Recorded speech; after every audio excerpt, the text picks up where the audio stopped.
Ladies and gentlemen, friends and foes, fans, and of course fudders. Wait, let me just explain fudder really quick. A fudder is someone who basically, no matter how good you do, continues to seed fear, uncertainty, and doubt. So when I say fudders, those are the people out there that are going to hate on us no matter how great we are until they can't anymore and they become a fan.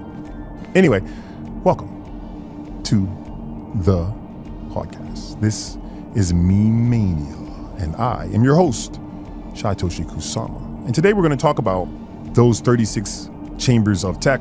Yes, that was a Wu-Tang reference. I've said that before. But we're going to specifically talk about Treat. So I mentioned Treat before as part of our governance system, but I want everyone to fully understand why Treat is important, because the Shib army is so hell-bent on the 3 tokens that exist that they're missing a huge opportunity with Treat. Treat is the final token in the Shib ecosystem, and now what I like to call the Shib network state. A network state is divine biology, and thank you, biology, if you ever hear this. It was not my intention to utilize the network state concept. We just happened to be building it before, I guess, as you were writing the book. And then I found out after we had announced that we were a network state and declared sovereignty. So, oops, sorry about that. But ultimately, you can see how biology defines a network state. But the way we initially designed it was not that we were a network state, that we're just a state, legally based on the Montevideo Convention. The Montevideo Convention, which was signed in, I want to say 1930. You guys can Google this. I'm sure the fact checkers will check me on this. It basically was signed in, I want to believe, Argentina with the United States so that any nation can actually declare sovereignty. And you need 4 different things to do so. Governance, okay, so that you can govern your state. You need a large population that is being governed. And you're also going to need some sort of territory, okay? And then 4th, you're going to need the ability to go into relations with other states.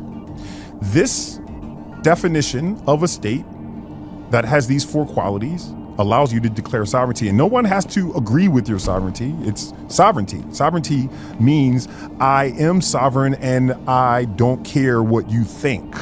Got it? So when we declare sovereignty as a meme, just as a joke, because obviously we're not a nation, right? We're just, some digital guys running around with a whole bunch of tech to save the world. That's it. So as we have these 4 things, we are able to declare ourselves as a state. The network part of it is where all the digital aspects come into play. Quickly, let me just explain how we achieve these 4 different things. We have governance because of our 4 token governance system, the quad system. We have Shib to govern community, as I've mentioned, Bone to govern technology, Leash to govern everything that has to do with judicial matters, and then Treat that governs innovation and also governs marketing. This allows for the entire community to govern many different things, but of course this DAO structure is scalable so that a new token could come in and govern something else. For instance, the Shiboshis and Shiboshis can govern gaming and the metaverse. And all these different things can be expanded upon, and the DAO can decide how to expand it. Okay, so scalable nation state on chain in a fun, kind of joking way. Fantastic. Second, you need a large population. And the Shib army is one of the largest. We can't really figure out exactly how many people are in the Shib army, but if you're listening to this and it aligns to your values and you want a better world like we do, welcome. I salute you. The Shib army has at least 6 to 7 million in our army based on just our social media followers, but we know that it's much larger than that. And I'll tell you how we figured that out. When SBF did his bullshit, basically the exchanges were forced to show their wallets, and we were able to see that there are way more holders on chain or in wallets that aren't on chain, right? Because you only see one wallet. Now how many holders are in those wallets than we thought. Plus Shib is on 200 exchanges, so even when one exchange, in this particular case, I'm thinking of crypto.com, and I'm sorry I gave them a little bit of plug there, don't utilize that as an endorsement. I'm just saying they're the ones that showed their wallet, and it was full of Shib. Now, Note, they are one exchange and we are on 200. So our army is much bigger than you think.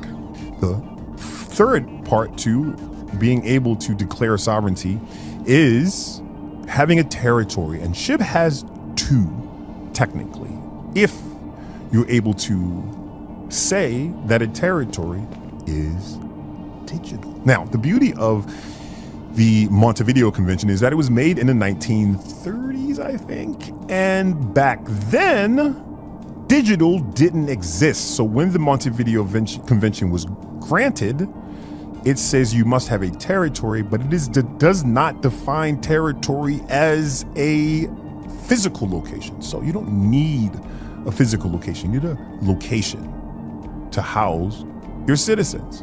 And in our particular case, that would be Shib the Metaverse. But we also have our new domain that's on the way, .shib, just like .com.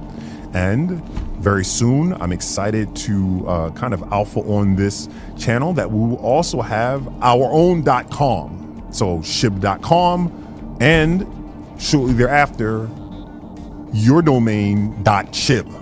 Okay, so we have two different territories to house all of you wonderful smiling faces across the world. And finally, the ability to partner with other states is quite interesting. In a digital standpoint, how would you do that? And yes, you're right, Anon. The answer is the ability to be multi-chain and move between different chains and move tokens and assets and cryptocurrencies between different chains and partner with different places that also consider themselves to be states or network states. And we, of course, have this capability. So that is why we were able to declare sovereignty over a year ago. And everyone just kind of goes, oh, cool. Yeah, those guys are crazy. They're just some crazy meme guys. Yeah, sure, buddy. Now that I've laid out the foundation and how we exist as a state, it is important to note about Treat.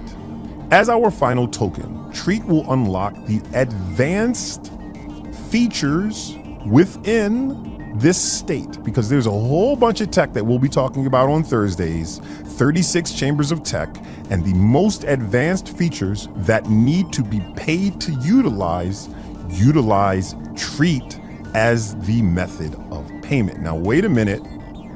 Let's think this through. If you have a new system or a new capable feature, okay, and it costs to use this feature, and you don't want to force someone to buy something new to utilize it, you should probably accept cash. And you know what? We sure will, because the goal here is to make Web3 feel like Web2. You should not even know you're utilizing our system. It's invisible, so go ahead and buy that thing that you need. You want to make sure that this transaction has the highest level of security possible, and you don't have to worry about the quantum computer breaking your password, because they already are able to do that with cracking military encryption. Then you might want to use FHE, but you're going to have to pay for that transaction a little more and utilize Treat to do so, or pay in cash. You want to start a new business with one click and have your account set up, your EIN number set up, have it set up in various jurisdictions, wherever works best for you, much easier than it would be if you had to do it the old-fashioned way. That's gonna cost you a little bit of money, friends. Sorry about that. Don't worry, you can pay in cash. We take these funds and translate it into Treat. And in this way, this new meme of Treat has true utility. One of the first beautiful utility memes to exist. This is one of the reasons I'm so excited, and why the investors that you've seen through our raise are so excited about what we're doing. It's because they can see a future where you build something new and it's very advanced, say AI maybe, or some sort of new AI agent, or some sort of new technology that we can't even imagine years from now. Inside of this multi-complex system that we have designed, you can charge for it, and of course, Treat is purchased as a result. Now, I won't go too much into how we deal with the revenue in other ways. We'll save that for another day. I think I've talked enough for right now. I just wanted to make sure you are aware about why Treat is so important in our ecosystem. And finally, best of all, it'll launch at a pretty low valuation compared to what I believe it should be valued at based on what I know we have in the pipeline. So, this is not financial advice. I totally advise you to do your own research, but I will mention a few other things. One, Treat is not yet launched as of today and probably won't be launched until very late 2024 or very early 2025. So any Treat that you see right now is trying to take your funds. Be careful. And the last thing I'll say about Treat is that it's coming. This is not a game for us. We are builders. We are not scammers. And we have built, to the best of our ability, a system that anyone can use. So when you see me out here in Dubai, like I am right now, meeting with the most important people in the world, it's not because I'm bored or because, I don't know, I feel like it. I'm doing it because it's awesome. What we've built is awesome. And I'm here to tell people that it's awesome so that they can utilize the system and become an advanced feature or an endpoint where funds will flow into. This is vital. Adoption is key. Yes, you can use Shibarium and use Bone. Let's go. Yes, you can get the most exclusive drops if you have Leash. Let's go. But you also can have some really next level tech through Treat. And I think that ends today's podcast. It's been a pleasure. Shib Army, stay well and hail Shib. Ladies and gentlemen, friends and foes, fans, and of course fudders. Wait, let me just explain fudder really quick. A fudder is someone who basically, no matter how good you do, continues to seed fear